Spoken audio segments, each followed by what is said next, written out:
No, it gets me midway through. Called the Heartland. Probably midway through Springfield. We're kind of maybe a third of the way down. Gotcha. No, Illinois is pretty from north to south. It's pretty long. Yeah, Virginia has that going on east to west. So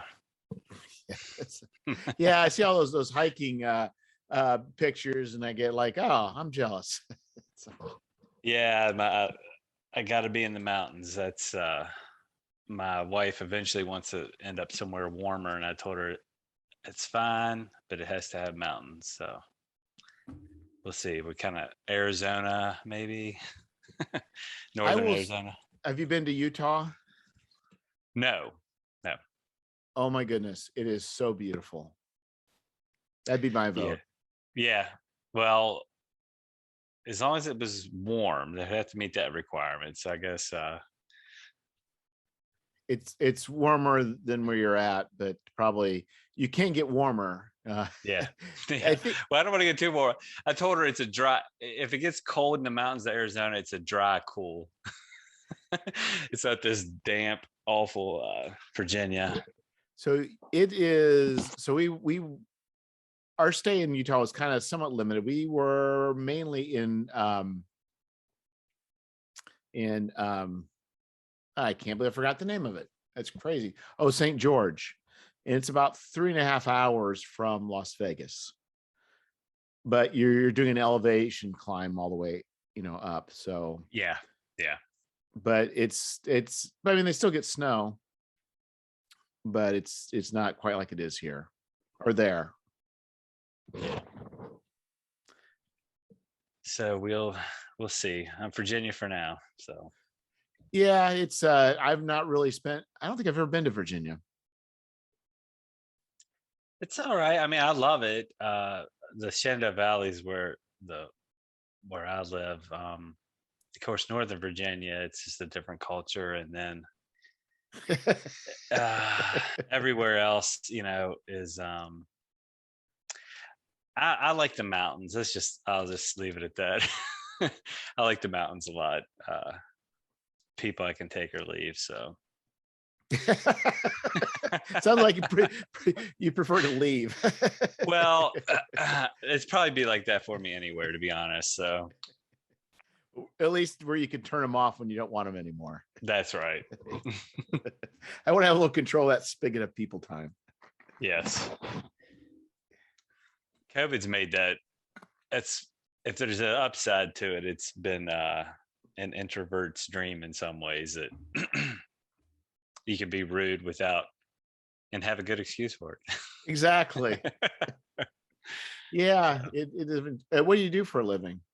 I'm a land surveyor. Oh, really? Yeah. Now I'm sitting right here probably 95% of the time. So my days of being out a lot, I kind of get to pick and choose when I want to go out. So it's all CAD work and deed work and things like that, research. So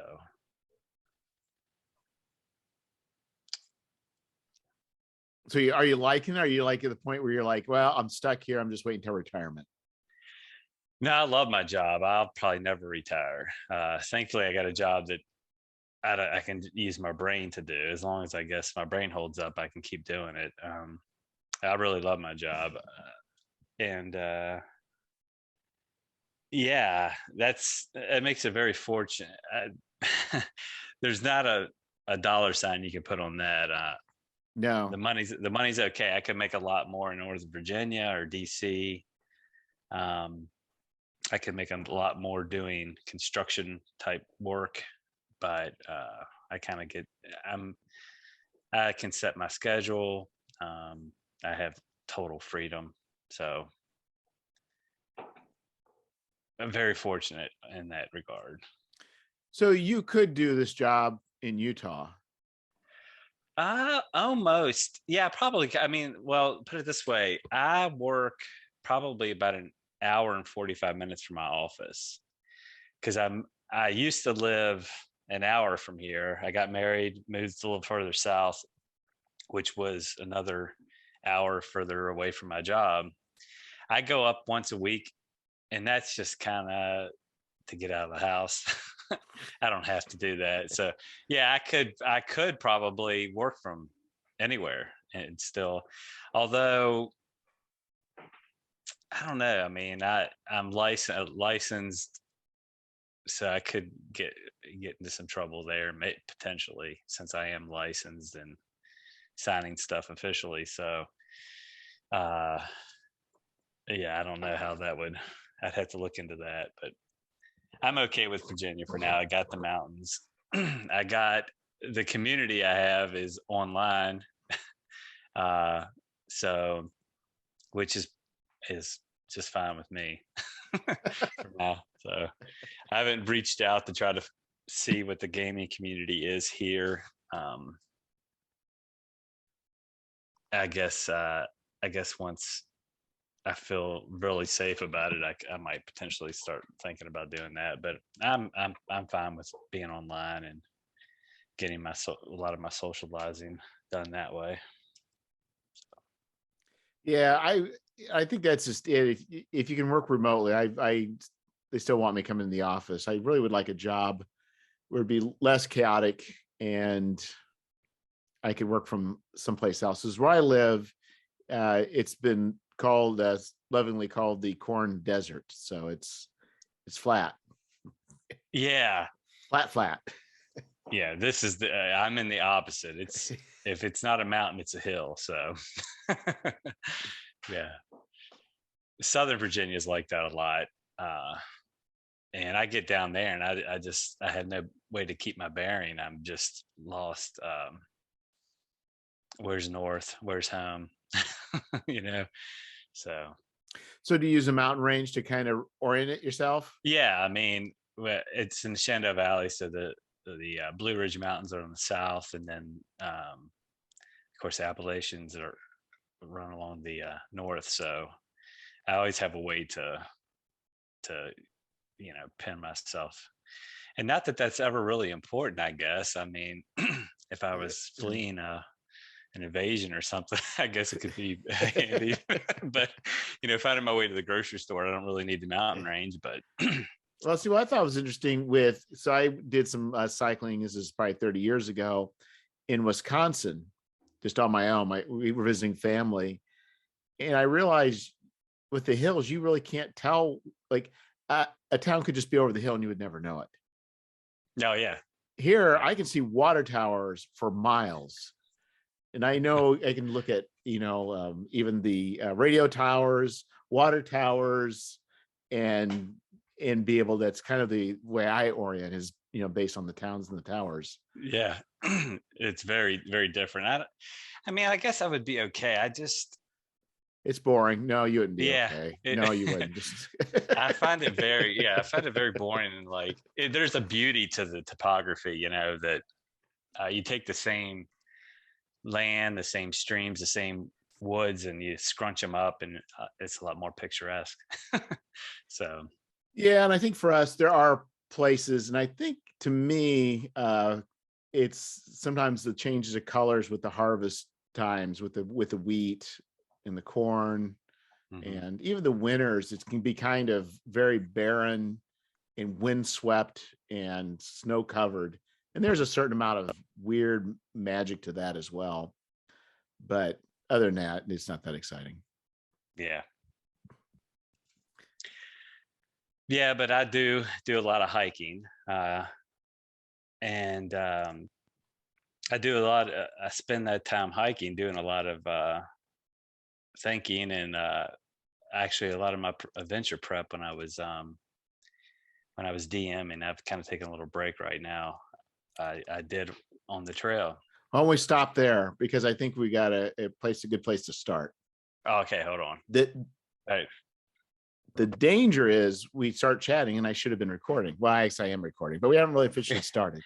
Okay, we'll stop there then. Okay, but I think what you're saying is kind of interesting. So I think we obviously want to talk about OSE. Well, obviously, that's kind of one thing I thought. I think it's your love, isn't it? Yes, it absolutely is. Yes. Okay, so, and obviously, wherever this goes, it goes. So it really, I it was really thinking is. about that. Of course, the things on Wobblies and Wizards are so short that we can never really. But the OSR in general, I have some thoughts on that too, where it is right now and everything. So there's Oh, plenty really? of Okay. yeah. Well, that's good too. And when I thought about touching the third rail with the MAR Barker or whatever, but I think Oh I may yeah. avoid that. We may talk about, may not. I don't Well, we know. could talk about that. I have thoughts. I'm going to turn this light on because is my video. Let me turn this light on real quick. Hold on.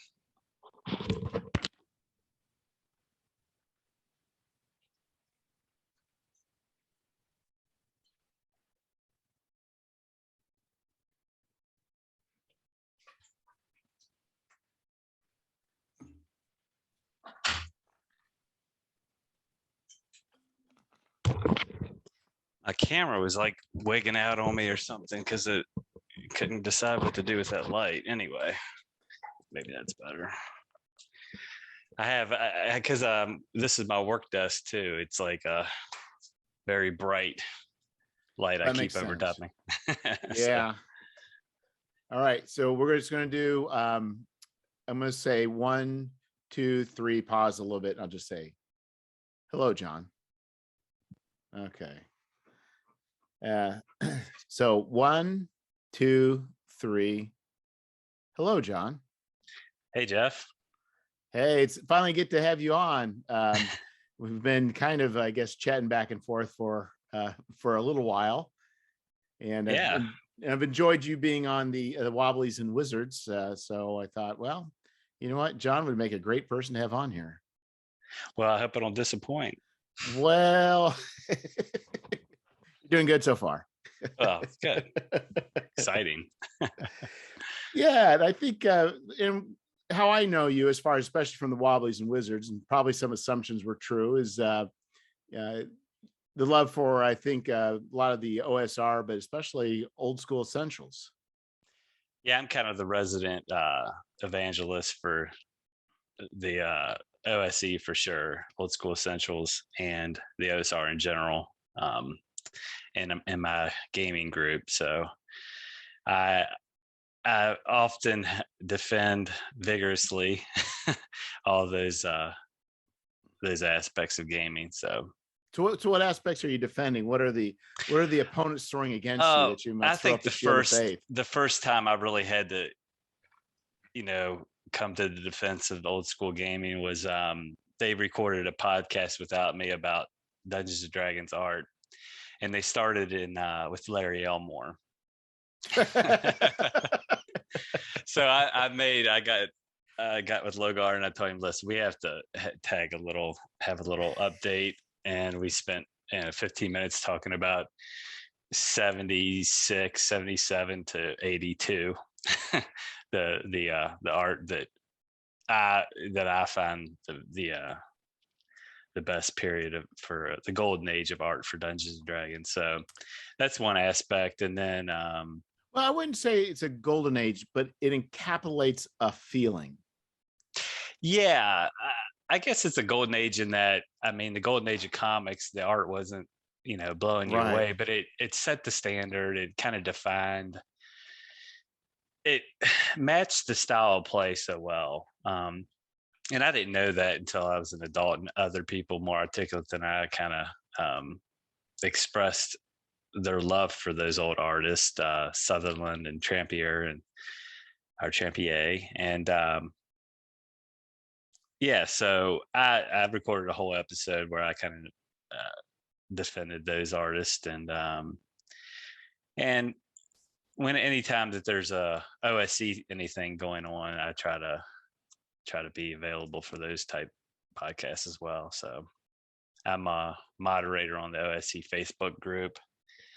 And a lot of those other guys certainly know the system better than I, because I started off playing in 81. I started playing with the basics multi set, but it was kind of a, house rule, AD&D, everything was just blended together, and I still kind of play that way. So I'm kind of hesitant to answer any specific rule questions because it gets wrapped into my house rules and everything else, So I have to actually get the books out before I wade into any of those discussions. Oh, so I guess the game show that I had planned for you is I'm just going to put that on hold.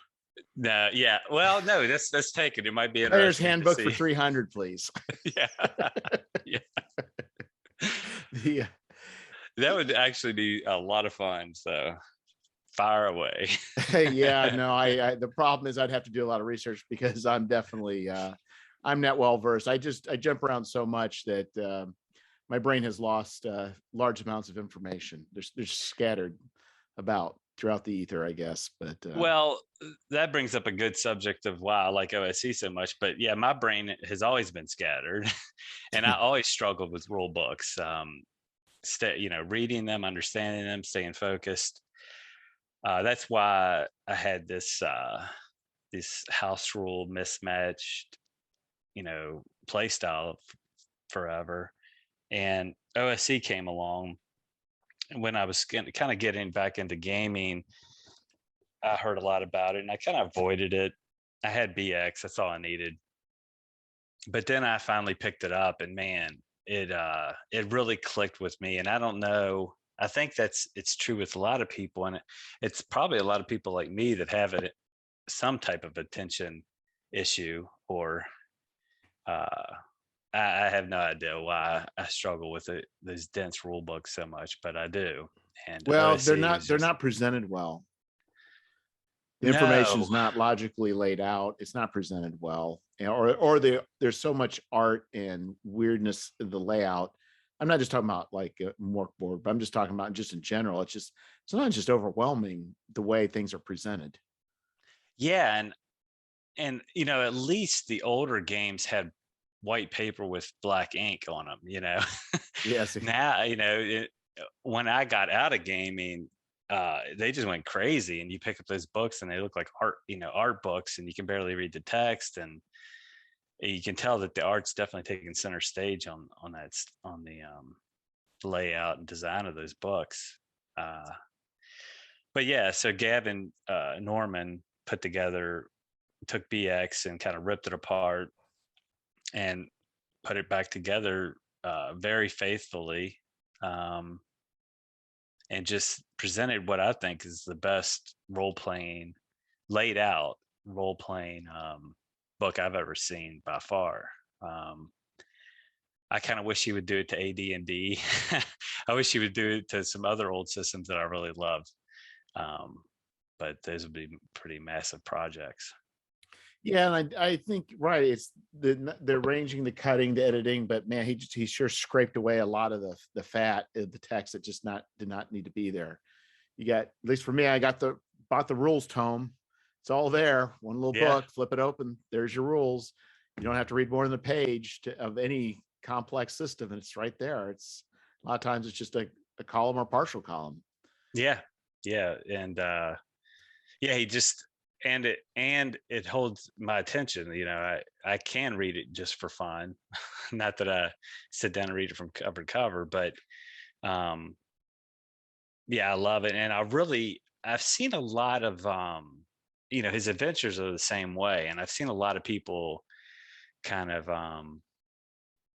aping that. But as far as rule books, I haven't seen any new rule books that have really tried to go as clean and minimalistic, I guess, as he did with OSE.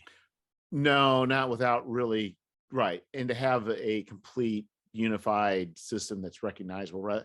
I think people definitely have done their own little things. I don't know if, I've never played it. Is it like the Black Hack? I think there's probably some others that are even more minimalistic, but they're not providing rules for henchmen. And I'm assuming. No, and even the minimalist games that I've seen, I mean, they're very few pages, but they're not quite as laid out, and they have a much easier job. But I don't know. It's hard. It's not really comparing apples to apples when you get to just a 14-page rule set or total, with Right. monsters, spells, and everything. It's a different. So those are pretty easy to obviously read through, but yeah, you're leaving a lot on the cutting room floor there. Have you picked up Worlds Without Number? No, I haven't. The print on demand's like $60, and I'm just like I have an eBay. I actually have an eBay alert for one of the I guess offset printings that they did, but there's a lot of books that come in. I get a lot of emails about not the World Without Numbers I'm looking for. So I haven't seen one pop up yet. But. Yeah, I didn't buy the book. It was a little rich for my blood at the time, but but what they've done is kind of not kind of they did is put a skill system and bolted on top of it, which I thought was, it just goes to show that really how flexible the game really is, because he didn't really do anything crazy revolutionary as far as that goes, but adding actually a traveler-esque, he just basically took traveler skills and kind of smashed them on there, and it's like, yeah, it works. So, Yeah. And yeah, that's one of the things I like about OSC is that I house ruled a lot, but if there's room for that, I'm not replacing a lot of rules. I'm filling in the gaps, so I like that aspect of it. And I don't know, I haven't really thought about incorporating skills. That's a kind of a slippery slope, and I don't know that I have the skills to manage that as a DM right now. what players' expectations are. Well, and it depends on the game you're playing. If you're just playing, Dungeon Delves or whatever, it may not mean that much. But if you're wanting to, maybe open up to maybe like science fantasy and kind of get into some technology or whatever, I mean, that's where probably things like that start to become a little bit more. Or if you want to lean towards survival versus city type skill, I mean, that where it makes more sense. But if you're just playing adventures, going out and doing their thing, it's probably not much of a need to implement anything more complicated.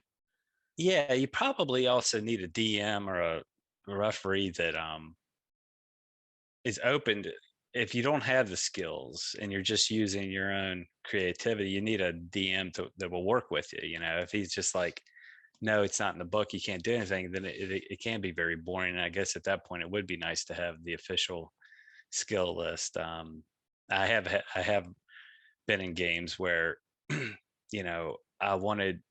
there wasn't a ranger class, but I wanted to try to develop those type skills, and he just didn't have the bandwidth to let me run with it.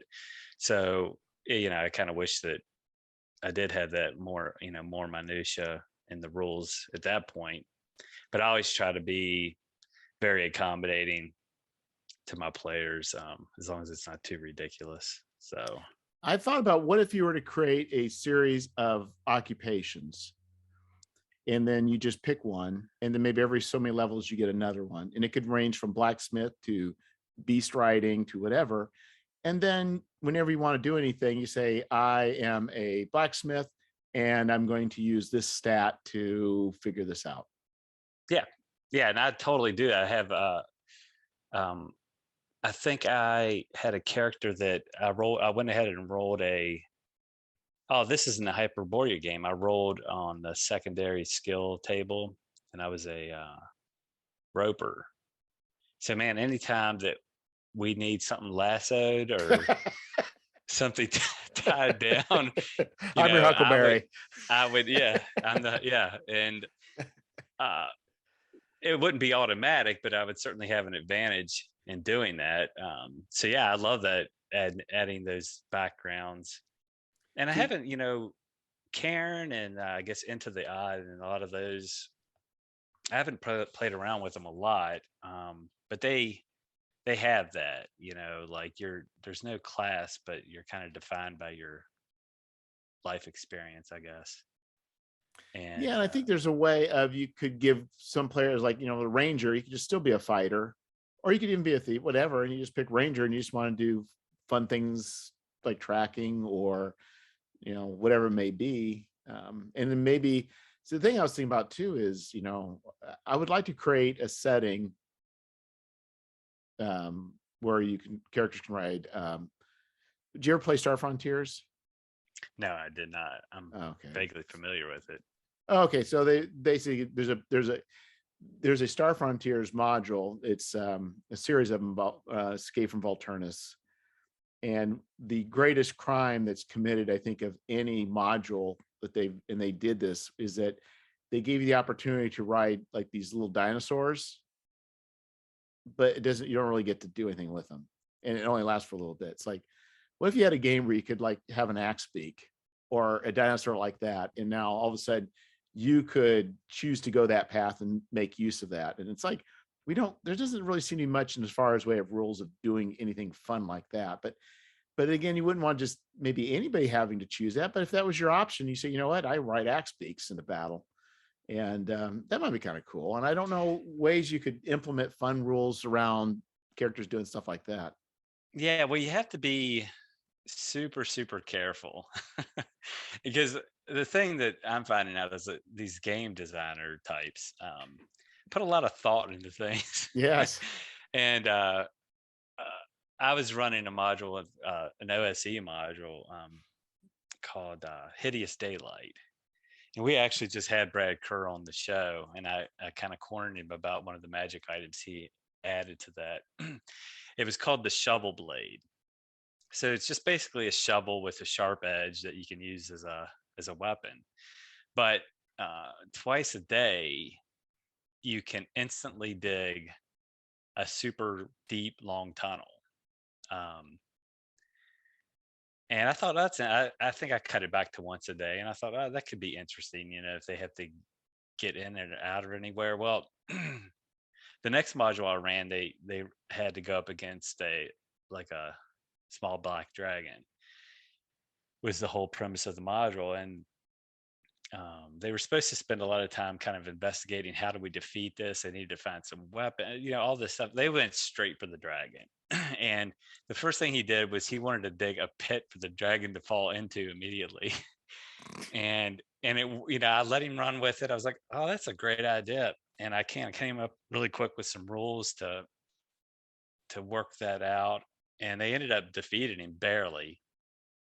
Well, then he started using it for every battle they had outside, whether it was goblins or anything. He was digging these trenches, and this shovel blade almost broke my entire campaign. In fact, I was telling Brad Kerr, the author of the module, that I was getting ready to have to introduce limestone depth and things like that to curb its power, because me wanting to accommodate fun gameplay had allowed something kind of pretty ridiculous to come into the game world I had. So well, it just goes to show the power of players to find an exploit and then to use it to their full advantage. That's exactly right. And that could be fun. I'm not, we're not in a tournament here or anything, but at the same time, everybody's got to have fun, not just to do with the shovel.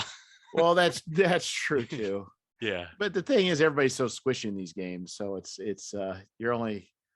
you might as well have your time in the sun, because it won't last long. That's right. You're right. Yeah. In fact, the character that got the shovel blade had died early. His first character had died right before he got the shovel blade. It was actually his second character that found it. So life was fleeting. So he grabbed his second chance. He grabbed it by the reins and took off. It's kind of like the Digging Dog. I don't know if you ever read that book. No, that does not ring a bell. No. They bought a dog, and it's a kid's book, and then the dog started digging, and he just couldn't stop, and he was just digging through towns. I mean, he was just digging up flower beds, digging up streets. He just couldn't stop. Well, the intro to Benny Hill, that the montage that starts the show, everybody's running around real fast, and I kind of describe when he uses the shovel blade, it's like that, like a little track will kick on, and here he is really quickly shoveling, and everybody else is at normal speed. He's just so yeah, we had fun. We had a lot of fun with that, with the Brad Kerr and shovel blade. Yeah, it's kind of funny because those are the types of things that even though at the time it may be a little irritating, I guess that will always be a story that will be told of. Absolutely, and he loved it. Like, of course, he's like, "Great! I'm so glad that it was broke your." That was he didn't necessarily think of that exact use, but yeah. So But you're right. Things that you implement, if you're not a designer, or maybe if you are a designer, but without play testing it with enough people, things could go, horribly awry. And again, once you have a hammer, every problem's a nail. So that's right, and yeah, and that's another one of the aspects I like of old style gaming is that balance is not the center of attention. I think that comes from those games came out in a pre-video game world, um, and I really think that video games drew a lot from Dungeons and Dragons, especially role playing type video games. But then at some point, Dungeons and Dragons started to borrow back from that and balance and character builds and all these kind of constructs came back into it from video games. yeah, you can kind of say, you can see both sides of it. I mean, because I remember when I first started playing, well, so we played in high school, but there's an adult that ran some games that went horribly wrong. But I think his group was, the way he would run it, he would write an adventure. You bring whatever characters you want. Should we bring low levels or high levels? I don't care. It did not matter to him. There was no like, oh, this is a 3rd to 5th level game. No, you just brought whatever characters. And I thought that's kind of interesting because we did kind of even at that time have pigeonholed some sort of narrative that we're all the same level, but he's like, no. And I was able to get something out and saying, well, if we bring like 10th level characters and aim for low level, it's not going to be very fun. Likewise, if you low characters, so he kind of acquiesced a little bit, but we still kind of do that a little bit with the old school, but not as much as it is with later on, I think. Oh yeah, absolutely. Yeah, I mean, I'm totally contradicting myself. Everybody that sings the praises of old school gaming, I'm sure there's a lot of contradictions, and that's one of them. Because like in real life, are you like really going around trying to find a group of people your exact skill level and finding the right adventures? So yeah, it of course in old school game, and especially old school D&D, they level up at such different rates that you can very quickly have pretty decent gap in levels and power, but they try to balance those things out, I think, a little bit. Yeah, I think what's wrong is it encapsulated to me when I was running 5th edition, the Lost Mines of Fandelvin, or what's it called? Whatever that's called. Do you ever play 5e or go through that? I played that one adventure. I played a little of like 3rd, 4th, and 5th. I bought each like starter set or the starting books, the core books, and tried to run my kids through each one. And quickly, well, I just thought that I had outgrown gaming at that time because I kind of stopped playing with 2e a lot.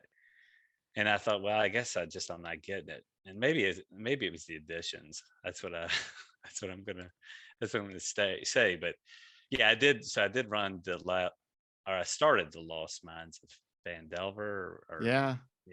So I thought the very first encounter in that cave was absolutely one of the best encounters ever written. Absolutely, yes. The rest of them were less so. Yeah, and I didn't get much further than that with my kids. So yeah, and you could play it with different people, and the outcome will be different every time. I mean, that's what's astounding. But later on, there's a room where there was a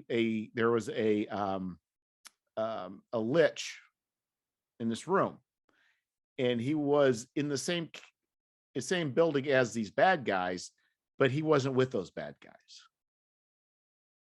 But he was just a lich there, and the player started knocking on the door. He just told him to, leave, and he never in any way acted like he was part of the bad guys in no way. And he kind of let on like, just leave me alone.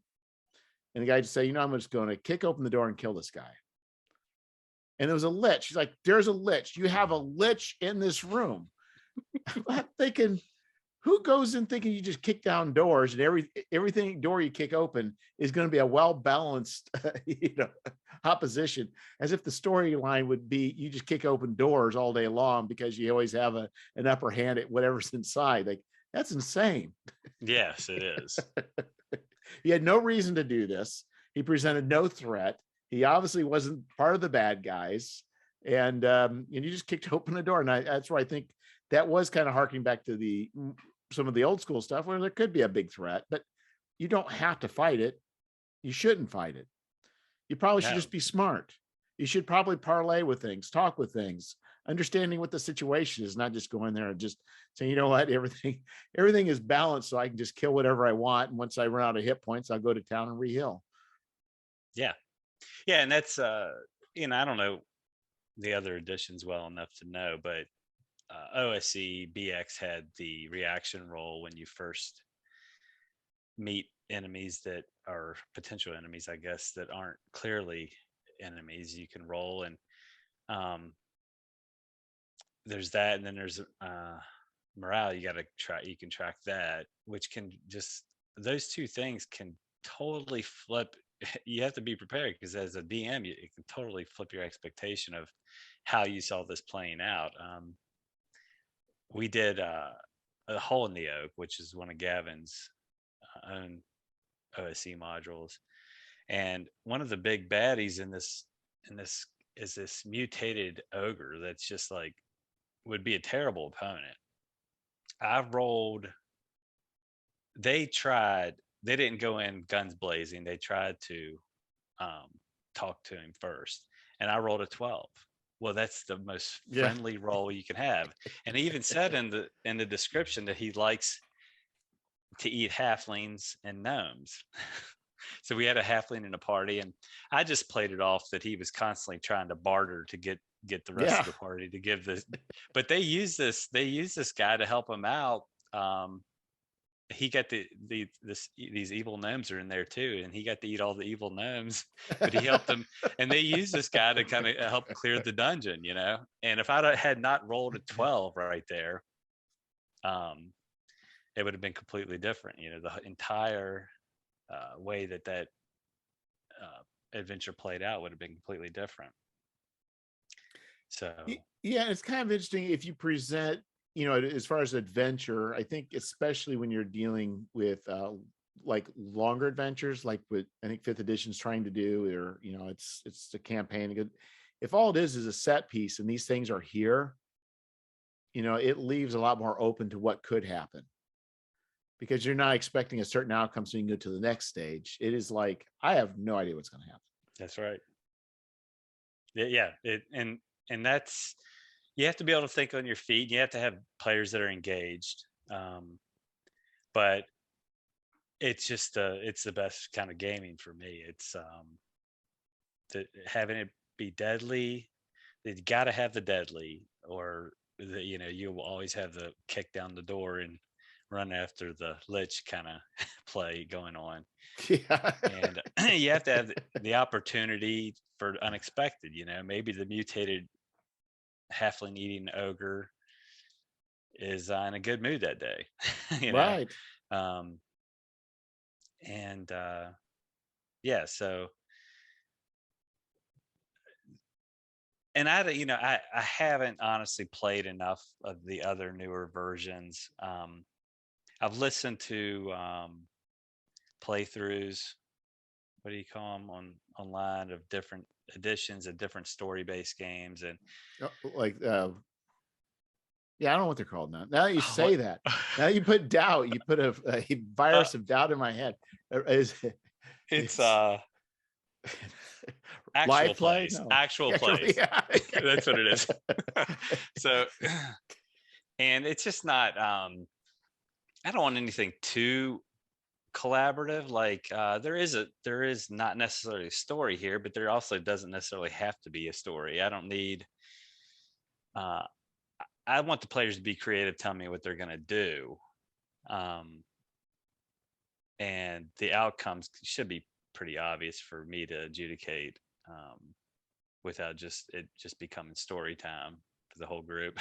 That's Right. just a different style of play. I think it would be fun to do that, but it's not the reason I'm into role playing games. So Oh, teach their own, I guess. you're talking about ones that tend to be relying less directly on a number of rules and more using rules to generally direct its story. Is that what you're talking about? Yeah, and I don't even want to. I don't know if I can really name any of the games. I guess I was listening to a Mouse Guard, that RPG. So I guess that's in the whole Burning Wheel, Yeah. and it was just like when things happen, they kind of discuss it as a group, what happened, and it was fun. It made for a much cleaner, imaginative story to come out of it, if that's what you're looking for, because every and I can see definitely certain people being drawn to that. It's not really my thing. I like the out of left field, bizarre stuff that really sticks in my memory, but it's just different style of Well, play. but you could always, there's always it's not either or. You could always just say, just look at somebody in that's playing and say, look at them and who's not, and say, okay, what just is the outcome of this? And let them decide. Get Absolutely. one person, ask one person, what's this going to happen? And they could say whatever, Yeah.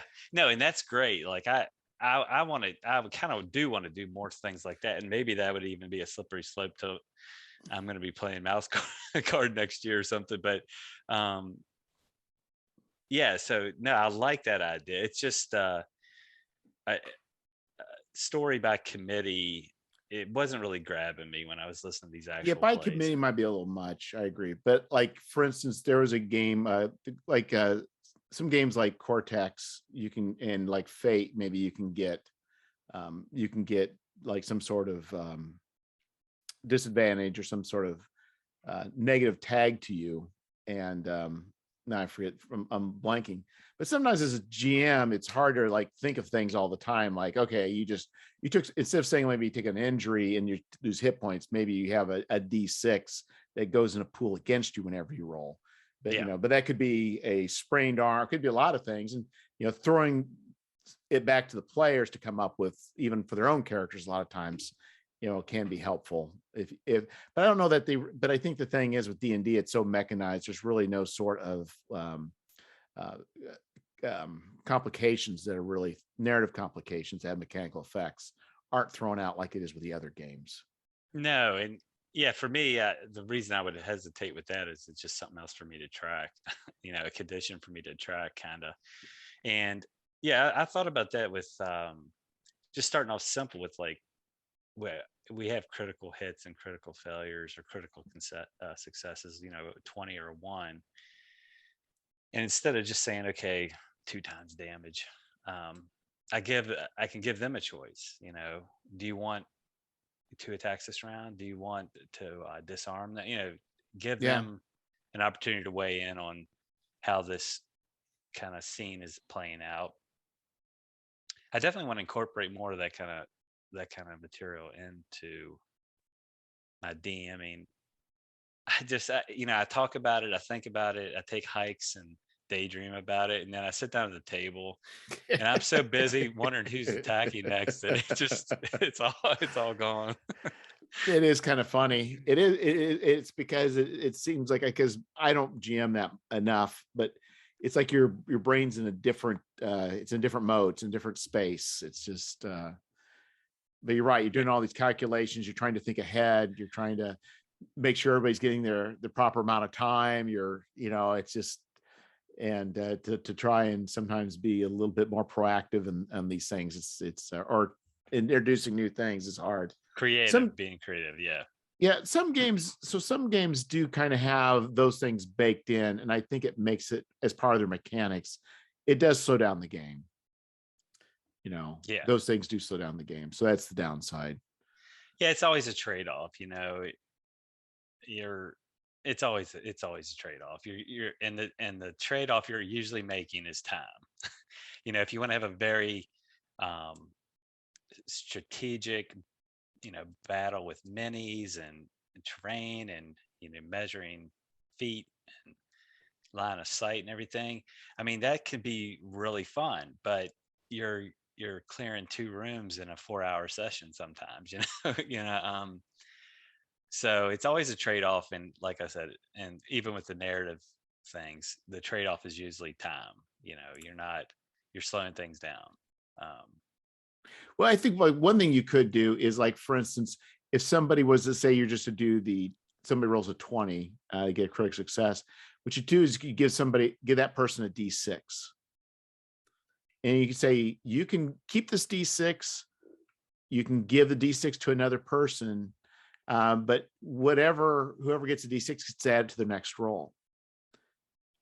And you get to choose, and if whoever you give it to, explain how you give that person advantage. Yeah, I mean, to hit or to damage or to damage, you choose whatever. Or you could say apply to the opponent, and they get a minus D6 on their next attack. Yeah, and as a DM, you would ask them to explain that narratively, and it could be I tripped him, or I knocked the shield out of his hand, or threw sand in his eyes. Yeah. So again, having engaged players helps that a lot. There's no downside to engaged players. So well, I do think there are some mechanics. And I think there are times where I played where those extra mechanics actually, even though it slowed down the game, added interest to the game. But there's other times with other type of games that it's not added to it. It's actually killed momentum. Yeah, absolutely. And then you start losing players' focus. They're right. But if you hold up a D6, you're like, who gets this D6? Yeah. Then they start talking, okay, how about you do this? And then I'll do that. And like, okay, Yeah, that's a great. Somebody had a house rule that they posted on one of the groups I'm in, and it was if your character misses, I think 3 times in a row, the 4th time it comes around, it's an automatic critical hit. That's great. It is great. It's just like, yes, because they're just bombing, and it gets to 2. By the time you get to the 3rd roll, they're kind of hoping they miss. Yeah, exactly. Oh, darn. Yeah. Because because the swinginess of a D20, I do not like a D20. I think it is not a good. I don't like it. I mean, it's what it is. I can't alter reality, but a D20 is not a fun die to be rolling. It is too swingy. It is super swingy, but yeah. I mean, that when things are either going too easy or you're just rolling and rolling and rolling and nobody's hitting anything, it definitely. But yeah, I think you're right. I've never really thought about an alternative, but that's where my nostalgia and my the box set from 1981 comes into play, and I'm like, nope. Yeah. 6 stats, roll a D20. So. Well, I think Fantasy Age, they use 3D6. And so then you create a distribution curve where it goes to average most of the time. Or well, I guess they all go to the mean, but it's a bell-shaped curve rather than a linear progression or name progression. But I think that makes it a little bit more. But the other thing about the swingy dice is you can also take the loser, and he can take out an 8th level guy, if he rolls right. That's right. Yeah. You could either get wiped out by a band of kobolds or take down a dragon. If everybody, a couple critical hits in a row, if you're playing with that house rule. And no, I mean, you could just roll the guy who's a great fighter could be rolling 1s every time, and the guy who's a 1st level guy could be rolling 20s every time or hitting every time. Mm-hmm. Yeah. And I think, and that's what's hard. I think what nobody wants is for a person to come to a game with a guy who's a fighter and misses every single time. There's a potential that it could become a haha afterwards, and but do the dice shaming thing on Facebook, whatever. But that's not fun when that happens. It doesn't happen all the time, but boy, it just isn't fun. No, it doesn't really lend itself to creating epic scenes. I guess No. I guess epic failures could be fun in their own right, but not all the time for sure. No. You want that like, okay, the whatever's flying away, I'm going to take a parting shot, -4 to hit, and you roll a natural 20, and those epic moments don't have, 5% of the time you're going to roll a natural 20. It's pretty baked in. So that's why I kind of do like the D20, because it's just rare enough that when it comes up, it's pretty exciting, but you have to, again, that's a house rule that everybody, or most people, or a lot of people use, that adds a little special meaning to rolling either really high or really low. So So, do you have it for the opponents as well? oh yeah, So when I remember, I'm sure actually, your players will remind you when the bad guys roll a 20 and you forget. I'm sure they remind you. Yeah. So I started. A lot of the players I play with like to roll their own dice, but I started using Roll20's dice, and it keeps a log, even though I'm hiding some of the rolls. But I just, if I'm going to kill a character, I want them to know that they aren't, the dice spoke. It wasn't, it wasn't me rolling here at the table where they can't see. So Yeah, that's interesting. If you run a game like Dungeon World, the players roll the dice. And the nice thing is with that is if things go wrong, it's not you. You didn't roll the dice. Yeah. It's like that's right. I'm sorry, Bobby, but I guess if I'm playing through Zoom with them or on Discord, then if they really don't want to die, they can always lie to me, I guess. I have no way of telling. So I don't think that Dungeon World's that deadly of a game, but I've never played it. Well, it depends on the GM. That's the hard part. Is there's basically failure, partial success, or full success, and failure triggers a move, and a trigger can be a hard move, or it could be a soft move. And GM's discretion. Yeah. Oh wow. Like I would probably have a 50-50 die I would keep with me just to make those decisions for me. Well, but the thing is, and I recommend, I probably won't, I don't know if I'll run it again, but I probably should, but it's a good thing to run. It's a good thing to try running Dungeon World, because it the problem is you have to keep thinking of moves all the time.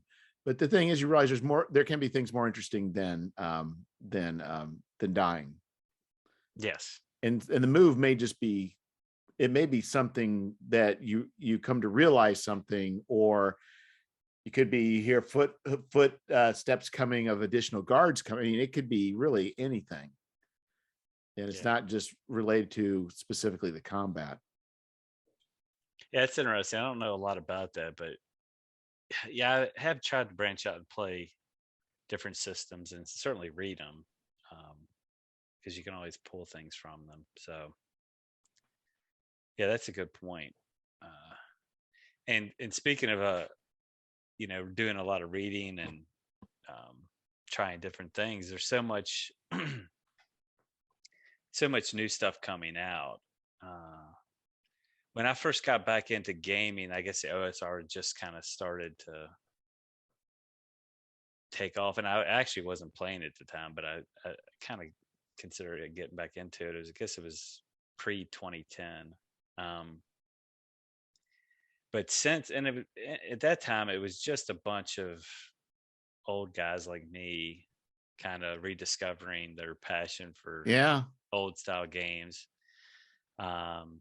The retro clones were, Matt Finch was doing his thing, but again, and then with the popularity of 5e, I'm going to try to kind of tie together a narrative here. It brought in a lot of players, And a lot of them have now drifted and discovered the OSR, and what they're bringing to the table, creatively, is just been a real renaissance, really, Oh yeah. to use the and the diversity,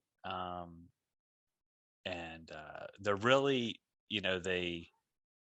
they seem to really be drawn to the old style of play, but they're improving it too, or at least trying. They're not so like my generation. It kind of set in our Yeah, ways. exactly. We want to listen to Boston. We want to listen to Aerosmith. We want Yeah, to hear the Journey song. We're going to sing those same songs every day for the rest of our lives and still be rock on. Uh, yeah, and these kids are coming like this Brad Curley that did Hideous Daylight.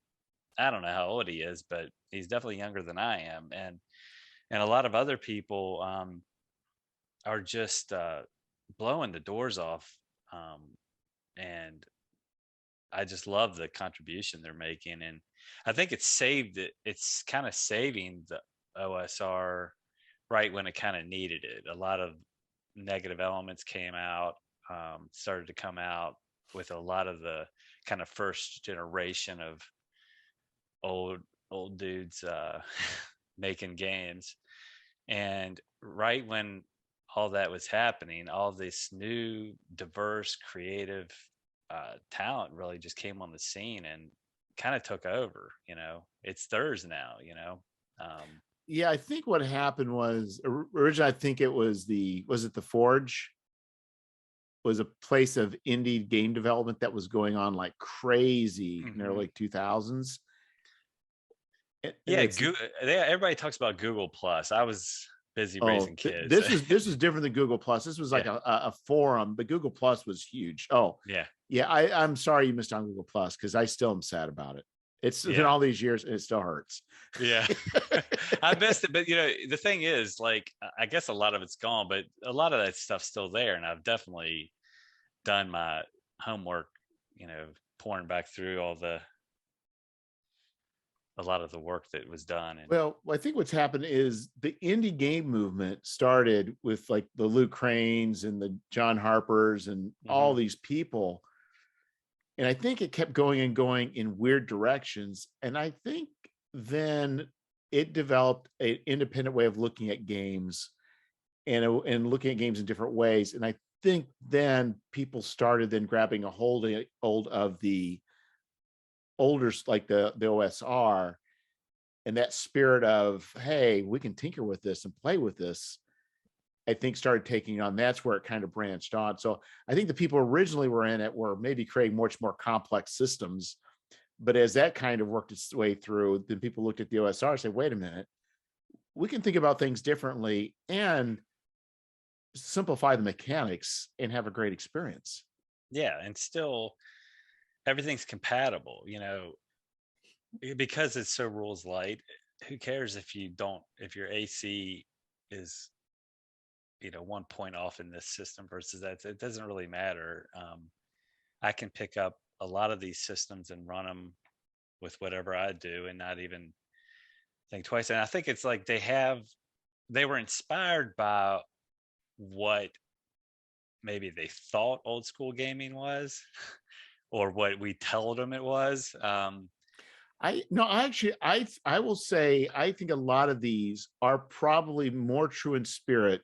If you want to think about to like the oldest version of D&D than the later versions of D&D, they are more Yeah, true. absolutely. Yeah, I mean, I'm an evangelist for that. I definitely believe that. But if you weren't there, if you weren't playing it, you could even put it up on a greater pedestal. But it's kind of like just an anchor. They don't feel beholden to it. They can tear it apart. They can try new things, and just from the new systems that they're coming up with to really the adventures and that they're writing, um, have just been phenomenal. Like, it's really kind of reinvigorated my love for the hobby. But you got to be, at the same time, you got to be open to, trying new things. And a lot of Gen Xers haven't. Sounds like I got some wild animals going at Oh it yeah, here. I hear. We've got a dog that's like 12 pounds who just likes to bite the ankles of the pit mix, who's like 45 pounds. She kind of puts up with it, but she's not too happy, but she lets it go. Yeah. Well, I think too is do you have ultraviolet grasslands? Yes, I certainly do. It's yeah. Yeah, so Luca, he's doing his own kind of now simplified version of rules. It's just like, all these iterations, reiterations, and iterations and reiterations. I mean, yeah, who knows where this is going to head? Yeah. It's at the same time, I'm an OSE guy, and I think I'm planting my flag there because it's a little overwhelming. Like at some point,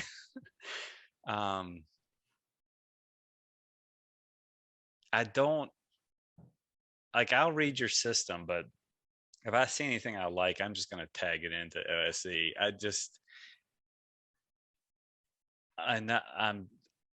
don't know if it's I'm old or what, but here I am singing the praises of all the innovation. At the same time, I don't know if I need any new complete rule sets. I don't know if you're going to really blow me away. You could be glad that that's out there, even though if you don't necessarily do it, because there's a lot of stuff out there.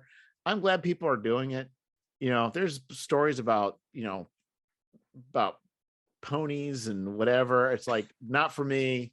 I'm glad people are doing it. I'm glad that we have that diversity, because also I know too is, even though there's this wacky silliness out there that I really would never want to play or like, who knows what that's going to encourage people 10 years from now to be developing. You know what I mean? That's right. And really, it's not going to matter. I'm going to be playing OSE in the nursing home, exactly. And somebody else is going to come up with the role-playing game that's going to define the next generation. Right? They can play their brony games. It's not going to affect you. Playing a hole in the oak. No, but that's right. I'll be running.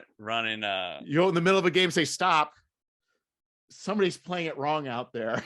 Yeah, no, but disturbance in the forest. It's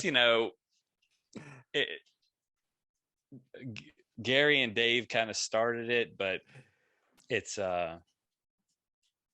outgrown the tethers long ago, and oh yes, that's good. That's a good thing. I again just love that all the people, and it's a way that you can be creative. Like, I'll never write a novel. I'll never paint a great painting or draw a great picture. But man, I could, if I put my mind to it, I could come up with a fun scenario. Okay, so how many cents a word are you charging? That's what I want, John. You know what? I'm gonna have to hire somebody to probably do the writing. I'll be the idea guy. I can't even. I don't. Yeah. So I am working on something, but you're leaving money on the table, John. No, I'm not. Yeah, I am. I'm gonna be leaving money on the table because it's not gonna be a money making thing. But it's like, I'm looking forward to it as I have more time. The kids are older. I'm looking forward to doing creative things. I don't know how to do creative things right now. I don't know how to manage my time or anything like that, but I'm definitely going to do something. I just got to learn how to do it. Okay. What I'll say is, you just do it one step at a time. Yeah. And just say, and every other day I'm going to put an hour to doing this thing. And you just do it every week, and you do it every month, and you do it every year. And then pretty soon it's like, oh, I guess I'm getting there. Yeah. So I started off the new year with the idea that I would do just start by taking some notes, like develop one of the ideas that I have all these ideas, and I'm just going to take notes and rough draft one thing a day. That kind of fell away pretty quickly. I got through a month or two, maybe a month. Well, I think here's what the secret is. What you have to do is declare, I'm going to put out a zine by December 30th. It's going to be 28 pages, and I'm going to put that out for the world to see. I can't do that. Like my idea, of course, my idea is so brilliant. It just I need it needs to be like a cover Yeah. special edition. I need to hire artists and yeah. What I have to do is really define what I am going to do is the problem. Maybe I do need to just start with something small Yeah, and because I'll tell you, you figure out as you're doing. At least what I do is I figure out sometimes as I'm doing it. I don't know, but like I come to something I need to write. I don't even know I'm going to write. I just start writing, and I figure it out as I'm writing. So you can't. You don't necessarily need to start with a big plan. You just need to start out. yeah. And I'm doing all the I have this journal. I'm doing it all longhand. Okay. Everything I've done. I've never sat down since I was in school and typed out done any amount of writing other than some technical writing for work that um so yeah, I have to learn how to do it. I have to be a little bit more decisive and but then again, I'm just not that in that big a hurry to do it either. It's just there. I know it's there. It's something that I can get joy from when I need it, and we'll see. We'll see if it goes anywhere. I think it will. I spent a lot of mountain miles, hours and hours brainstorming great creative ideas, and a lot of those I funneled right into the campaign I was running. Now I don't have that outlet, so I need to channel it somewhere. So It doesn't seem like because we don't have mountains. What we have around here are ravines. hmm So the plain is where like there's a river valley, but going to the river is all these creeks that have cut through the land over, and so if you go to certain places, our hills are actually just ravines that we walk in. But anyway, it's just like I realized walking through these areas, hiking, that there's a lot to this terrain that we never really think about when we're running games. oh, absolutely, yeah. It goes through my mind all the time. Like there's trees between. I mean, if you were to be fighting and shooting arrows, at somebody 60 feet away, like you could be hitting trees. Yeah, my favorite one are like the rules that they have in OSC and BX for how far you can travel in a day. Like I've done a couple days where I've done 20 miles, and let me tell you, man, it is. I'm not in adventurer shape probably, but you're not going to be squaring off against a group of orcs at the end of that day. I Right. can tell you that, That's more like a especially forced march you just went through. yeah. It's and the rules as written are pretty lenient at how far they let you travel. But yeah, I think about that a lot. Like, there's a part of me that really wants to capture that, but then we get into the same trade-off. Right. First of all, does anybody else care about it? Taking off rations and hunting for food, and it sounds fun to me, but and the other thing is, we're micromanaging and we're slowing the game down, and Well, it's what the game is about, because I was remembering G.K. Chesterton wrote about Robinson Crusoe, and he talked about how in Robinson Crusoe he talked about all the different objects in his tent, and he's like, but those were all wonderful, exciting objects because that's all there was. I mean, yeah, so if you're writing Robinson Crusoe, those types of things are great. But if you're writing, The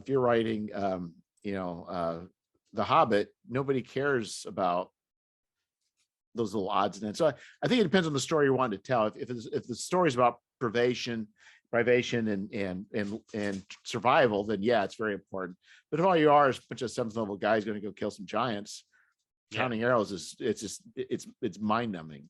yeah, So, yeah. And I mean, that's my favorite part of The Hobbit and Lord of the Rings, where the journey, the survival part, where they were yeah. traveling. So I guess that's why I'm drawn to it. Well, there's never been really good rules. I think Free League I think Forbidden Lands has tried to do some stuff with it, with the overland travel and with rations and managing that. Yeah, they have like a die. You roll usage died, basically, Yeah. right? Yeah. Yeah. And I Yeah, think there's some neat things with that. But something to automate it a little bit and not be actually. but I mean, but a small section or a certain section of an adventure where you're in a blizzard and you really have to track things like that to survive could be fun if you knew if I knew what I was doing, but not an entire. I guess right. my perfect campaign, which would be like we're Lewis and Clark, we're exploring this unknown territory, finding all these ruins, but there's no home base. We have to survive in between without going back to town. So I'm sure somebody's thought about it, and I'm sure somebody's done a really good job of it. I haven't stumbled upon it yet. Yeah, and I think like a post-apocalyptic world would be a good one you could do. Um, and also if you're doing like a sword and sorcery where it's like or standalone sorcery or whatever it's called, you could be in like a desert, Yeah. and where those are kind of that more of a constrained scenario. But yeah, I think it's not very heroic to be worried about you're down to your last your iron ration. No, it's not. It maybe I need to get into solo gaming or something, and I can do my uh McCarthy the Road Yeah. solo jaunt that I keep dreaming of, because I don't think I found a group of players that's gonna enjoy digging through a house for a can of beans, and that'd be the big treasure they find. So uh, yeah, I haven't tried those, but maybe that's what I need to do. Well, and the thing too is you think about you have starvation, you also have dehydration, and then you also can deal with what's recovery like. Yeah. Like if you haven't eaten for 5 days and now you eat, how long does it take to get to be back to 100%? I don't know. Yeah, and hearing you to say that, it just doesn't sound fun, does it? Yeah. To run a group. So how close to starvation is your character? Yeah, Yeah. that's not it. Yeah, So your strength's dropping. Well, I think that's where you can do stat loss.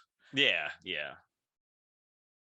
But somebody's gonna have to come up with a system, because it's not gonna be me. Well, you I need to don't think. develop not just a system, but I think the scenario. Yeah. Yeah, in video games they call it the killer app, right? So you come up with the system, and then kind of, I guess, like keep on the Borderlands, or you have that really great scenario it kind of defines this new type of play that you're thinking about.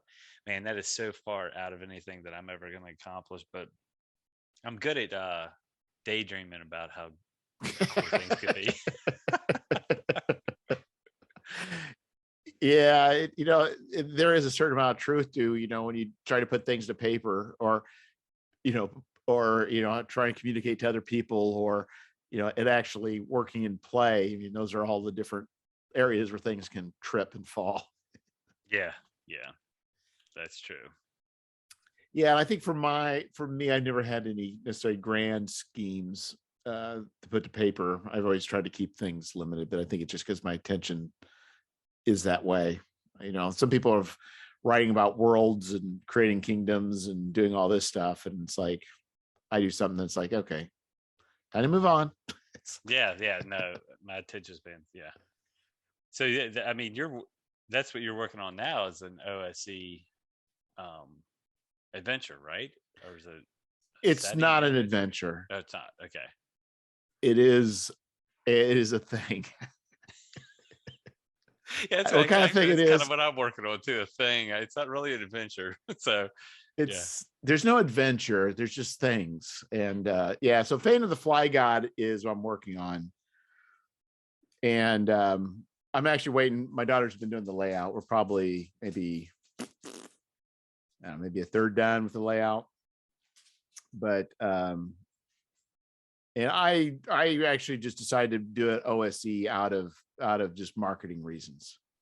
yeah, Um, because they're spells, but all I'm doing is just reskinning spells. There are there's a bestiary, but there's not a lot of creatures in it. But for Journey to the Madlands, my plan is for future.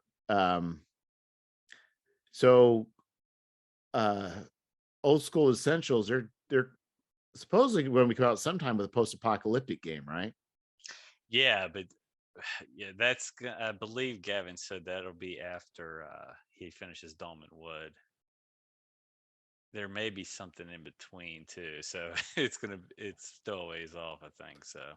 So my plan is I'm planning on taking Journey to the Madlands, and I'm writing it to Old School Essentials and do it strictly for Old School Essentials. And I'm going to start building those up and waiting for the release of that. Yeah, that's a good. I mean, that's a good idea because it's definitely got some momentum. It's kind of cleaned the field of the retro clones a little bit and kind of consolidated power. Yes. And Yes. which is kind of sad in some ways, but good. Again, because just coming in, you get Labyrinth Lord, Swords and Wizardry, just Osric. It's just a little overwhelming. There were so many. So it has kind of consolidated Right. power in the retro clone And I think the specific problem area. is Gamma World is a mess. A lot of those Mutant Crawl Classics, Dungeon Crawl Classics, they're their own thing, but they are complicated messes. I'll say complicated messes, but they're very more complex. Where if you can just say, you know what, this is for as far as a post-apocalyptic game, other than Apocalypse World, which is the the starter of the Apocalypse engine, there really isn't anything out there that's simple. And if they can simplify that, I think they'll bring a lot of people. My plan is to have products ready to go, and maybe even some adventures converted over. Yeah, that's a good idea because one thing I have faith in Gavin is that it'll be good. I really have faith that it will be good. And the other thing that he does that is, I think, brilliant is that he doesn't tinker with it too much. Like, you pretty much know what to expect with his OSE post-apocalyptic rule set. I think you can even look at some of the things that they've released. I don't know if you checked out the Carcass Crawler zines that he's been. Maybe I've get got the first one, zines. and I think I just should be getting another one. I think isn't that with the Kickstarter? Yeah, so if you backed it early, you get issue 2. If you backed it like in the first couple days, you get a bit. Yeah. Come Was issue it you? 3. I blame somebody for making me go back and was it you? Somebody posted something. I looked and it's like, oh well, I guess I'm going to spend $100 now. I don't know if it was me. I'm sorry. I didn't. Yeah, you can't change your bid. Yeah, but you'll be able to get issue 2 for $10 or $15 when it comes out. So Yeah, no, so it was like $60 for because I have the rules tome, and then I went and it's like, okay, the whatever I needed was the whatever. Then it's like, okay, if I get the whole set for 100, it's like it's only $40 more. It's like, sure.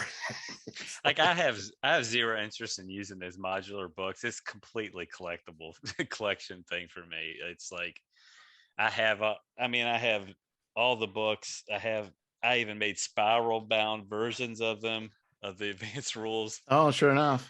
Lulu, they're great. I don't need those box sets, but I mean, Errol Otis, come on. Yeah, I know. It's like, let's get the T-shirt too, or at it, because I think the first day was the first day you got the T-shirt. So it's like first day you got a free zine and a T-shirt. Yeah. So, but anyway, for the post-apocalyptic stuff, there's stuff I plan on having everything, a lot of things written, but I know there's going to be some other like technological, whatever. There's going to be some bibs and bobs that I'm going to want to add, but that's where I think I'm going to put my focus. Well, if he and this will be a good thing to watch out for once he gets done with Dolmenwood, I would imagine he might switch his Patreon over to what he's working on next, which is very likely to be the post-apocalyptic, and then you start getting pre-release stuff. I'd been getting Dolmenwood. I paid $250 a month, and I've been getting basically everything he's releasing as he finishes it. and it's a pretty much, well, there's some missing art, but layout's all done. It's in pretty final form as he releases it. So that would be really good for anybody that was creating content for it, to start to get a feel for what it's going to be. So that's something to look out for. So I'm hitching my wagon. I also have another bestiary we're working on for Old School Essentials. That I had a wild idea on doing things a little differently. Well, not a little differently, but so I'm also working on a bestiary as well. Mm-hmm. So, That's but cool. well, yeah, but for out of the blue now, I'm just hooked up to Old School Essentials. So I got to figure out how to. Now I need to learn Old School Essentials. Yeah. Well, it's so well laid out. It's just, I guess you should try running it. I mean, I heard you mention you were using Foundry to set up through all Tan's doors. That was an OSC. That's one of them. I also started running the incandescent grottos. Yeah.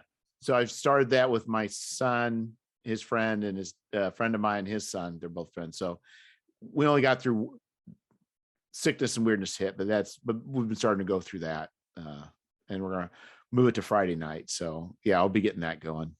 Yeah, that's the best way to learn, right? So, and you also get a feel. That's a Gavin Norman adventure. You get a good feel for the. I think he writes scenarios that are really well fitting. Fit the rules well, and take advantage of its strengths really well. So. Yeah, and I think for me, it was the layout because I thought, well, so I wrote, Fane of the Fly God, and it's like I decided to go back. There is a kind of a dungeon. Well, there's a dungeon.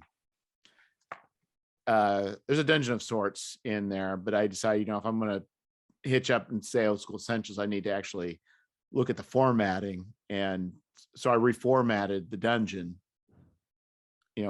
largely based off of I read the incandescent incandescent grottos, and it really kind of surprised me how well that works out.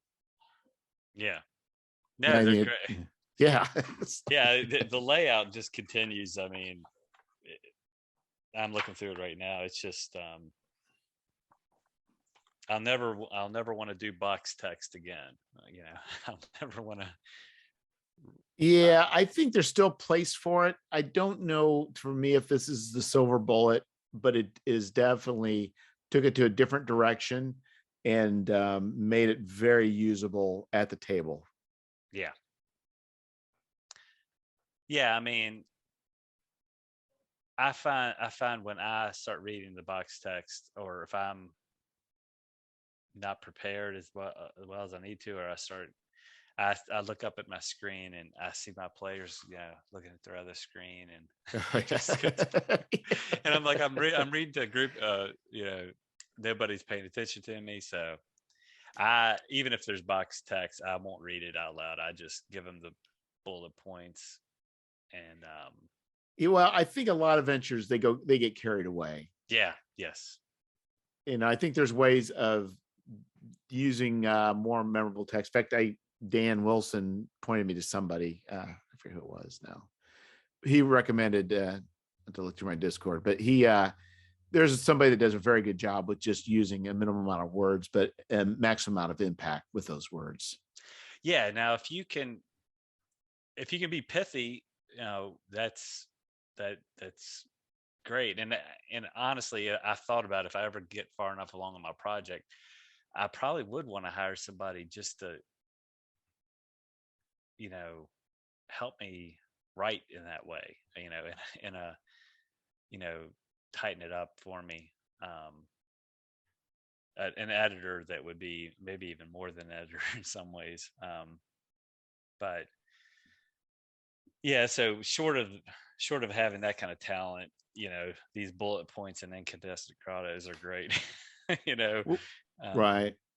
Well, I think if you set limits, so this is my theory, and since I've done is that if you, let's say you say, you know what, this thing I'm doing is only going to be 36 pages. You've already constrained yourself that your words, you're only allowed so many words, and you will have to edit it down. But if you say to yourself, you know what, I don't know what this is. It's a thing. I'm just going to write till I can't write anymore. You'll put in a lot of nonsense, and it will go on and on and on. And maybe it'll be a good thing, maybe it won't, but it won't be pithy. Yeah, but I'm wondering if you do that, you put in all the flowery language, and then when you go to tighten it up, you have a lot of stuff to draw from that, your bullet points can be more interesting, Well, having what done I that work. yes, you can. What I did is there's a really wacky website. It's called I subscribed and I unsubscribed because it's $20 a month. It's Sudowrite. It's SUDO.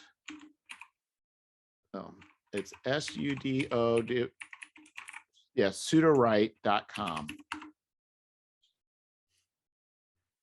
And it is a artificial intelligence. You give it a paragraph, at least a paragraph, and it writes the next paragraph. And it's pulling from weird stuff. And so it got very, and it'll take stuff and then it will warp it somehow. For instance, the stuff I was writing for Fan of the Fly Guy, there's some apocalyptical stuff going on. So let's start pulling quotes from the book of Job, and then throwing weird stuff in it. And you're reading, you're like, oh my goodness. It's like King James craziness of the post-apocalyptic God. Like, where are you pulling this stuff out of it? The other stuff you read and you're like, this is stuff that's like, even though the stuff it's come up is like almost to M.A. Barker land weirdness. Like, how'd this come up with that? It's like insanity. Like, but there's logic to it. But anyway, you can if you choose the different levels of weirdness you want to go to. But if you're writing a certain way, it can be magical and pull in all sorts of weird, wild quotes. It generated a poem, a crazy poem that's going to go in the Fan of the Fly Gods. It generated. Wow, that's pretty cool. I mean, and at the very least, it's maybe just sparks. Oh yeah, yeah, oh yeah. And I would say go to it with a lot of stuff, because some stuff it was doing, some stuff like the best, you could tell it was pulling for some sort of D&D posts. Like, it was lifting stuff from like Pathfinder. It was lifting stuff from Pathfinder. I couldn't figure out I tried to look the quotes and Google it. I could never find what it was doing because it was messing with it enough. But there's some stuff is like, this is IP. They're ripping off somebody's IP here. This artificial intelligence. So you got to be careful. Yeah. Well, I just, the more I think about it, the more I think that we hit the sweet spot of a time to be alive. Oh, yes. we grew up in a very not computer what's the word I'm looking for, manual world in a lot of ways, and we're getting a taste for what it's going to be like. And it's kind of, I mean, these artificial intelligence are going to be doing things better and more creatively. Even the things that we never thought they could do. Have you seen some of the like Renaissance era art that they're like feeding it in all these paintings from the Renaissance, and artificial intelligence spits out a picture that looks exactly like it could have been one of those, a Mona Lisa or whatever. Really, no. I'm not saying it's that good, but it's good. It looks like it was a painting of a human standing there with an apple on the table and everything, and it just looks like it's kind of scary, we think we're irreplaceable, but I'm worried that Well, what it's doing is it's still got to be people making choices. And even with the wackiness, I'm putting stuff in and I'm making you have to feed choices. it in. Yeah. Yeah. You're And feeding it. then there's also that crazy thing is the idea that the human brain, we find patterns, right? Even when they're not there. And so that's what's happening. You're looking at, this has a crazy paragraph. I wrote a crazy paragraph. It generated another third thing that's like off the rails. Like, okay, what can I see in all of them, and then mash them together? I mean, that's where the human steps in. But Yeah, you're right about that. Drawing from posts, or you never know what kind of, you have to understand the references it's throwing back, because you don't want to be, the next thing you know, you're getting highlighted in stormfront.com for being for some of the stuff that you released unknowingly, calling Nazis to action. No, it wasn't that. I'll see if I can find it. It's like an insane person wrote this. It's and that's where I think sometimes and that's what I wasn't looking for that. But the feeling I was kind of want is sometimes where, if you ever, like, I remember years ago they had computer generated haiku, and there was a book put out, and I remember looking through it, and it's like the uncanny valley, where it's like, it's right, but something's not right. And whatever's not right is not right, but you can't necessarily put your finger on it, but there's something about this disturbing. And I thought that's the kind of the way that was going. I want to see if I can find it real quick. But and my daughter did, and she used the AI, but to do some weird twisted art for fame. So it is amazing. You're right. We are on a threshold, and I think the idea is that artificial intelligence stuff is going to keep getting better and better. There's no doubts about that. Yeah, I just think, again, sweet spot. I'll be dead before it gets scary, hopefully. So. Well, I don't know that it ever will. I mean, yeah, I don't know. I don't know either. The scary stuff, I guess, is going to be these unmanned drones. That's the scary stuff, I suppose. Yeah, when they're the size of a mosquito and have a lethal poison in them. Yeah, they were actually living in Dune. Yeah. Yep. Yeah, I'm not going to be able to find it, but it was just bizarre. It was just bizarre. And I don't know how it mashed whatever it mashed up together, but yeah, it was, when I was doing it, was pulling stuff up from Lovecraft. It was pulling stuff up from who's the other guy that wrote the King in Yellow? Oh no, I'm gonna blank on that. I don't know, but it just weird stuff, and it just I think I was kind of writing stuff in that vein, but it went there quick, and it was able to pull up stuff, and but. I know they're, randomly generating maps now that look really cool. I can't remember the name of the website that does, you can set up a large continent with political maps, with terrain, with populations. And I mean, and you just keep cycling through till you get a map you like. And it's just like, it's crazy where we're at. Yeah, it is. And I mean, I'm already at the point where I don't understand things, and I'm kind of okay with that. Like, I really struggle with Discord. Well, it's not for us. No, it's definitely not. It's definitely for the younger generation. I find it like you. I have a number of servers I'm on, but I can't handle them all at one time. I can't handle more than one or two. I mean, I could have a conversation, like, if we both happen to be on at the same time. Yeah, I don't even feel bad about it. I just accepted it, and I'm not poo-pooing it. It's great that my kids can do. It's a different world for them. So it will be, and it'll be a world that we cannot. It'd be a world you're right, we can't fathom. No. And a friend of mine, he said his dad told him years ago, the world doesn't pass them by. He told me this is about 10 years ago. He said, I think the world doesn't pass me by too. You reach a Yes. certain age. Yes, it has. And so what are your thoughts for the future of OSE? Are there things you're looking forward to, or with the OSR, are there things that you're anticipating? Man, there's a lot. It seems to be every day there's a product that gets announced or released or kickstarted that I'm excited about. More than I'll obviously, I could stop by now and live 2 lifetimes and never run all the material I have. But I'm definitely looking forward to the Dolmenwood setting coming out in a complete form. I really like that. Um, Fantasy's kind of it's where I like to role play the most.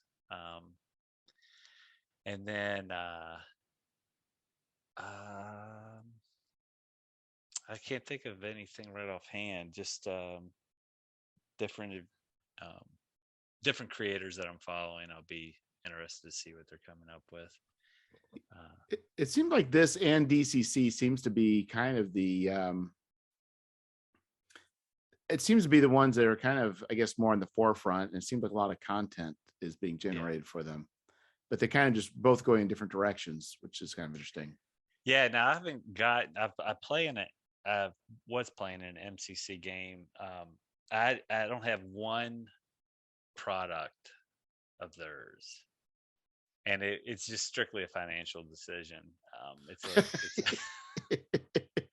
Do I want to stay married or not? Yeah, it's like I gotta pick.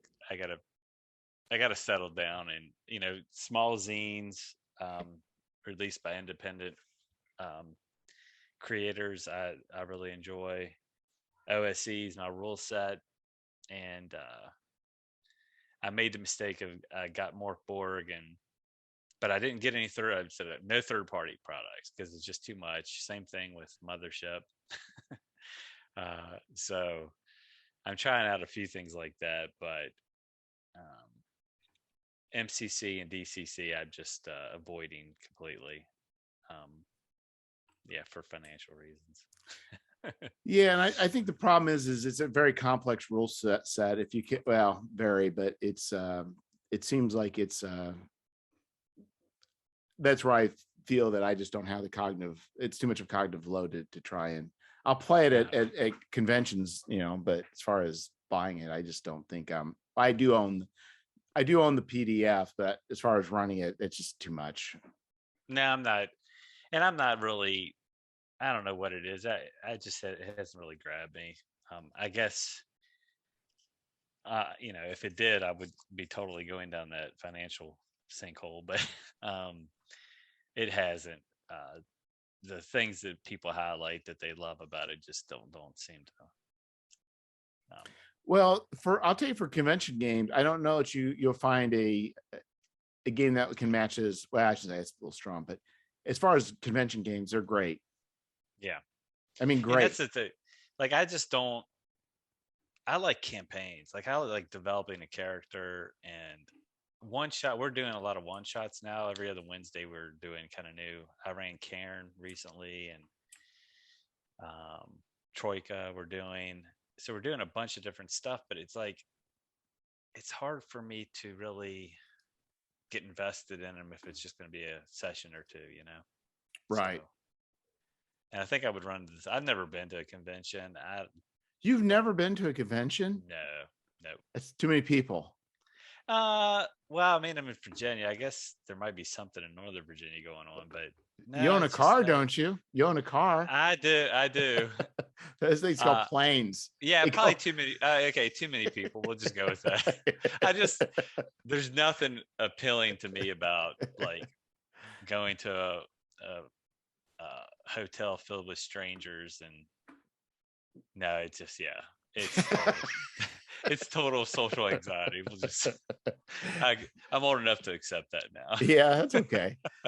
I mean, the beauty of it is you can play so many. I mean, for me, it's just the different games you can play. Like, it's just, that's a lot of it. And I think now that you talked about, kind of being earlier a little bit, being more on the introvert, and I think it feels like I mentioned before, as we get older, I think it seems like that gets stronger.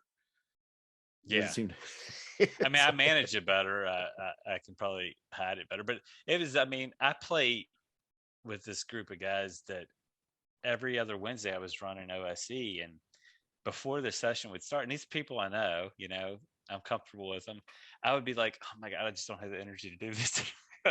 I'd like want to cancel. It's bad. Like, once I'm there for 5 minutes, I'm fine.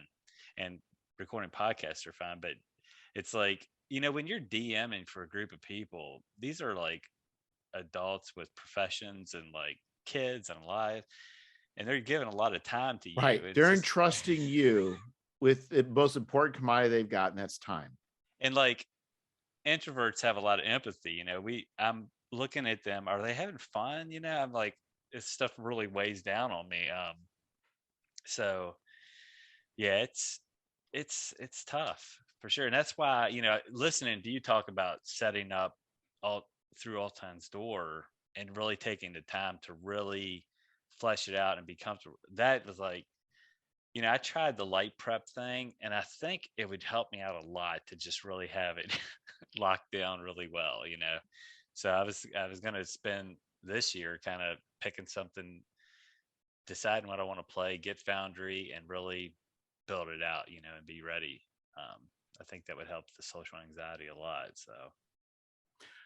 Yes, and I think the thing is, especially when you're dealing with dungeons, it allows a lot more. It's much more constrained, so there's a lot less variables that you have to deal with. Yeah. The only other game is that seemed to work really well is being spontaneous, I guess. Yeah, I'm making up words here. Has been when I did a version of Blades in the Dark. That one worked extremely well on the fly. Yeah, that seems. I haven't played it. I haven't read it, but that just what I've heard about it, and that seems like it'd be perfect for that kind of like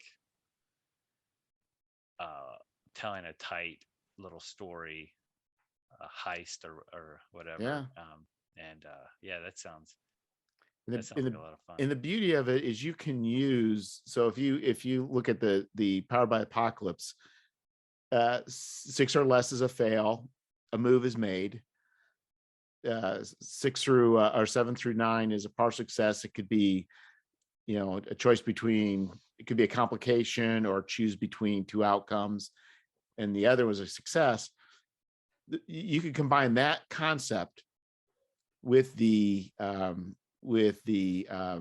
engagement roll with Blades in the Dark. So what you could do is, if somebody says, "Hey, I want to do a thing," and the thing's very complicated, have them roll 2d6 and see how far they get before something weird happens. And if they roll really high, they get partway to, like, they want to release a prisoner, they make it to the jail cell. You start there. Yeah, and that's where they blow that roll, up, that engagement roll. They blow it.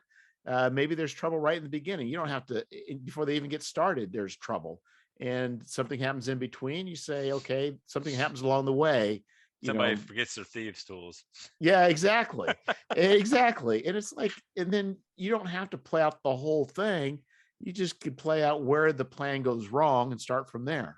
Or if it goes right, up to a key point. And you can just do that 2d6, and that's no different. And that's, if you look at that 2d6, to me, there's very little difference between that and the reaction roll or morale roll. The only thing I think it's stupid, and I will say stupid about the reaction roll, was it 6 or 8's roll again? Is that what it is? You see, you would think I know this. Oh no, it's retainer hireling reaction. 6 or 8's roll again. So it's for the retainer hireling. It's like, why would 6 or 8 be roll again? That is the dumbest thing. You take 6 or 8, which is the highest probability of a roll, and you say, well, roll it again. We want you to either fail or succeed really hard here. Yeah. Well, why don't they just say offer accepted? To me, it would make more sense but you have to offer more. That'd probably be a better one. like they'll accept your offer, but It's almost like nobody's winning. Nobody is winning that round of negotiations if you're trying to. yeah. Huh. That's boring. The roll again. What? Yeah, I would never. I don't think I've ever used a reaction roll for that that's particular instance anyway. So that's why I wouldn't. But that is interesting. Well, No, it's probably as it was. It's probably raw from rules is written from the original BX. Yeah, oh yeah. If it's in here, it definitely is. Anything that he changed, and there was only a few things, adding sending AC, and I guess clearing up a couple contradictions between basic and expert set. But everything else, if he added anything, it would say optional. And there's only just a couple things that he did do, but it's pretty much a complete 100% clone. But yeah, I really like the reaction. But yeah, it's just something. If there's something to give a variable to, running in and attacking the lich. Yeah, and yeah, exactly. Well, in that case, you had a nice lich. So yes, exactly. Well, and I think the thing too, which because we never played with retainers, never, when we were younger, never, ever, never. We never hired them. I got a friend of mine, that's what they would do. I mean, it's like they would work out the system of, it was a very capitalistic commercial venture that they would, get workers and line things up and whatever, and try and make an empire. We were never that clever, but I think for and I've mentioned it before to my son and my friend, but kind of the idea, part of the thought in this is because it's so deadly, you should be hiring retainers, and it's not really intended for 4 people to go through a dungeon. No, yeah, and it's more to manage. It's a trade-off. It's going to slow things down, but yeah, you definitely need that damage absorption, and and they also can become their own like little narrative, whether it's you're treating them bad all the time, or they do something really cool, or they just always seem to roll lucky when they're attacking, or they're always fumbling, or they can add elements to the story. And also at the same time, you can kind of ignore them when you need to, so yeah, I've never really played with them either. I'm playing in an AD&D game right now where we have a bunch, and that's a very tactical, we're counting squares and everything. It's very different for me, but yeah, I can see I think I'm going to encourage that in my next OSE game, that at least starting off, you're going to want to do that. Because they get reaction rolls too, or morale checks. I mean, yeah. You gotta imagine that you're in the heat, and you got this guy who's been this great. You're almost bonding with this this NPC, and then he just takes off. Like he's just like you turn around, and there Gregor is beating path through the woods, and he's gone. Even that, leaving you guys high and dry, that even adds to the story. So it sure does. And I think the idea is, the idea with a lot of the stuff is, and I've been listening to a podcast where they talk about converting old modules to 5th edition. And it's been very interesting because I really don't care for 5th edition. But I enjoy what they think and their logic and how they view things, and they kind of do bring up differences, and I think, I don't want to say there's critiques I think are legit, but I think it definitely points out a different style of play, where the idea is that, a lot of people expect, some sort of adventure to have some sort of narrative to carry it along, where really it's most of the old school stuff is, okay, the king hired you, go do this. Okay. Or you're at a dungeon, you travel for 30 miles. go. If somebody posted on OSE forum on the OSE Facebook page about a Pathfinder game that was being re-released for old school games, and he made a comment at the end of it that was like, yeah, it's really good introductory module, and it's not just here, somebody go find my missing cow. And I made the comment like, wow, that actually sounds fun. I want to go find the missing cow. Because all the memorable stuff for me when I'm playing isn't the big narrative. It's always the, man, I fumbled. I Right. made I did something didn't turn out right. We found a shovel blade, whatever. Yeah, Those exactly. those are the moments that really tell the story that I remember, so.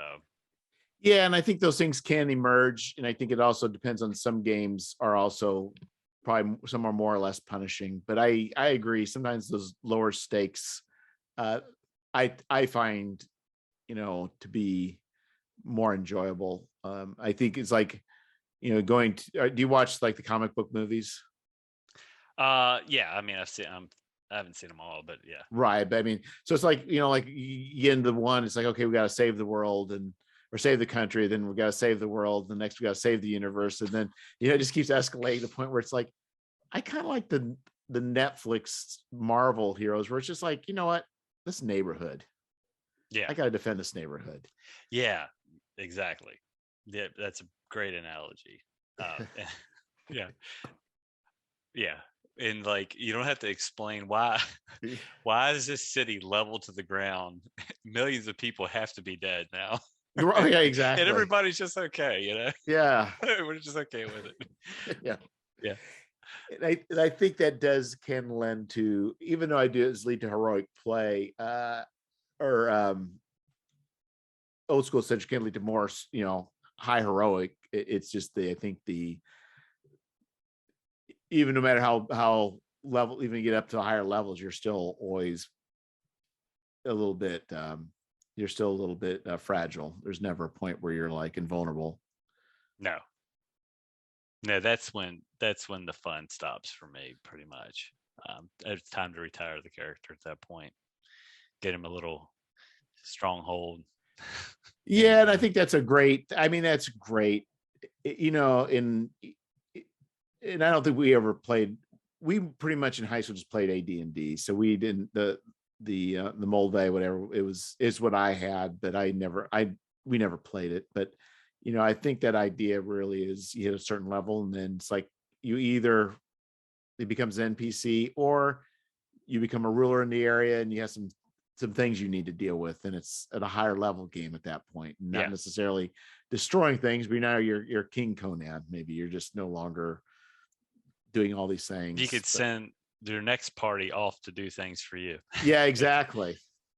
Yeah. And I think, in some ways, kind of like, I think I've known her play a Pendragon is the idea is you play generations. You don't play a single character. Yeah, I'm really interested in that. I think they're coming out with a new version of that. And I definitely want to look into that, because that's like hits right in my sweet spot of interest and things. So I have no familiarity with it at all, other than who makes it. Well, and I think it's kind of like, again, you're going into something that's pretty deep, and like we're talking about doing some RuneQuest, right? Hopefully later.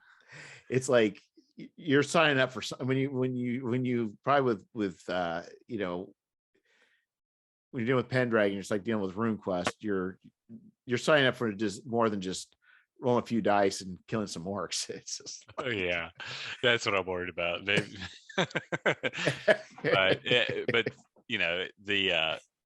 the setting and everything really appeals to me. So for Glorantha or for Pendragon? For both of them actually. Yeah, so that's a draw.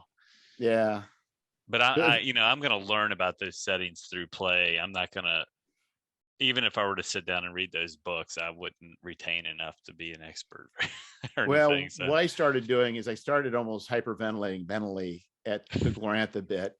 And then I picked up this really fat book called The Borderlands and Beyond, which was a box set and some other things they compiled. And I was like, okay, these adventures are set in one small area. Yeah. Okay, now one small area I can learn.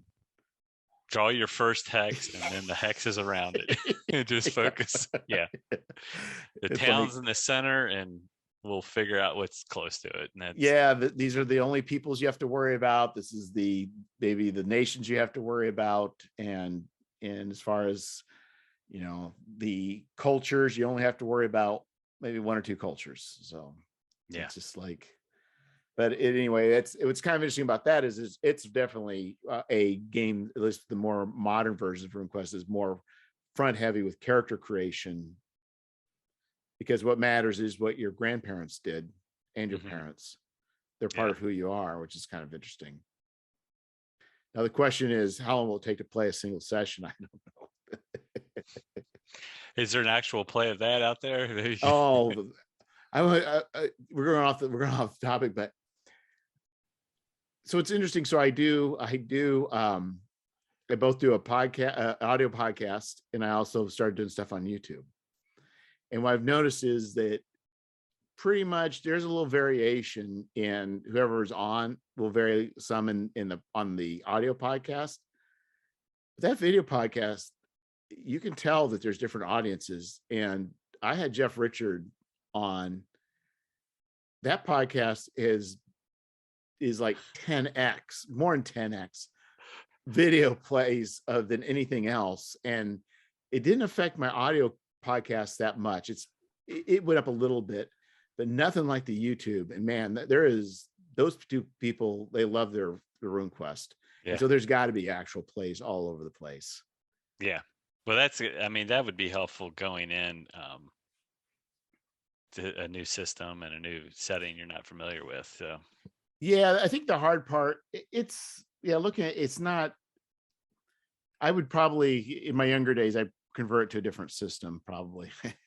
Yeah. But anyhow, but it's not, but looking through it, it's not that complex. At least it's unified. It's just that, you got choices to make. Do you want to use rune magic to affect your roll? And the rune magic may help you, or you could fumble on it, or you could really fumble, or you could really succeed. And then you go to roll your skill. On that skill, you may succeed good, succeed really well, or fumble. And it's just like, you can use a skill to augment another skill. Yeah. Well, if it doesn't go right, it could actually make things worse. So it can, your choices, you can do things, but before you make your roll, you have decisions to make. And those have implications depending how they roll.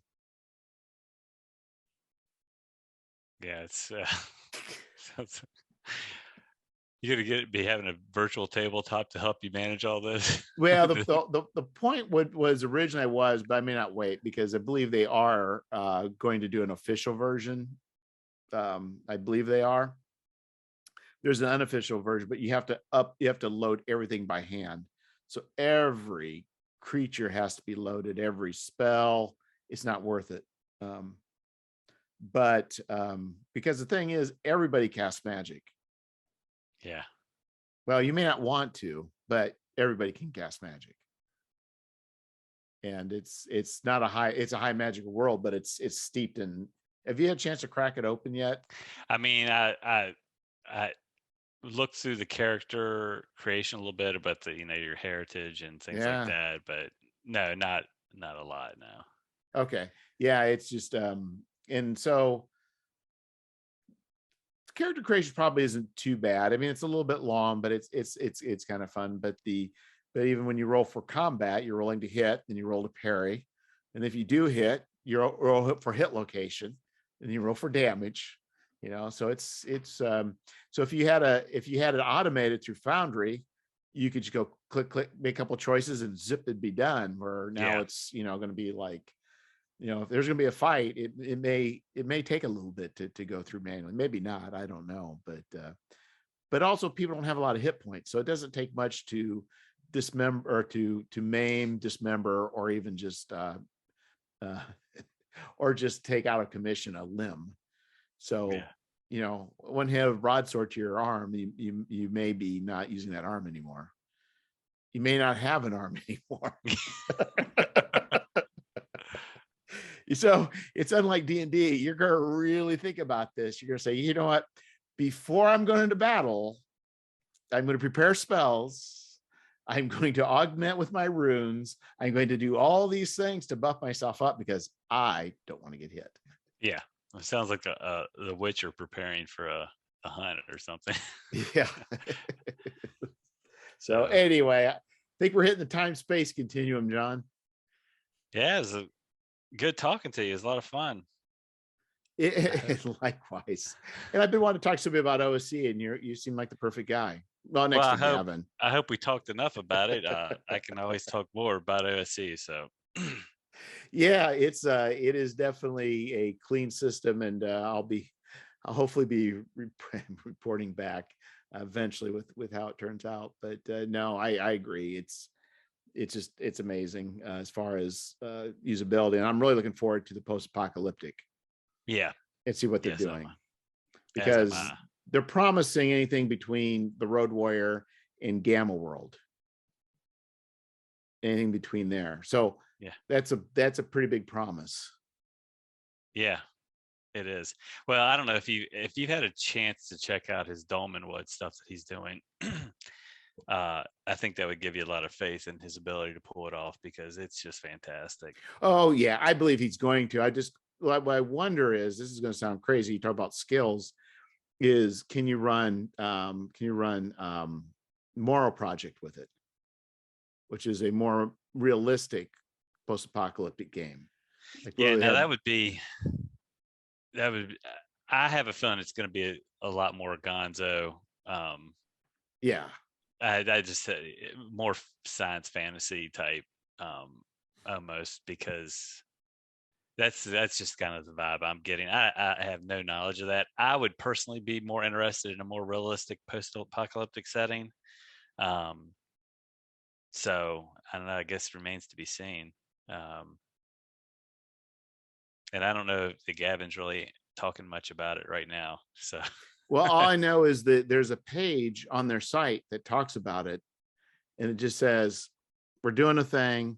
It'll be ready when it's ready." That's about it. Yeah, there's one thing that might slip in between Dolmenwood and that. I can't remember what it is. It's like a quick update to something he was talking about, but I can't even remember what that is. So hopefully that's what he rolls into next. So yeah, my goal is I'm working on working on a setting where I'd like to do something that's science fantasy, but not Gonzo. Yeah.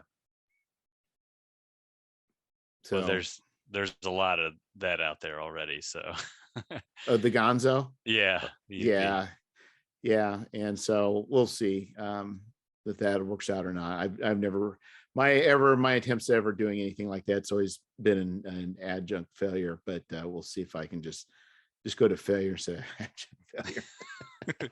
Be an improvement. Baby steps. Yeah, but I'll tell you my secret is I'm taking the Volturnus modules and I'm kind of reimagining them in a science fantasy setting, but just starting really small and just working my way out and see where it goes.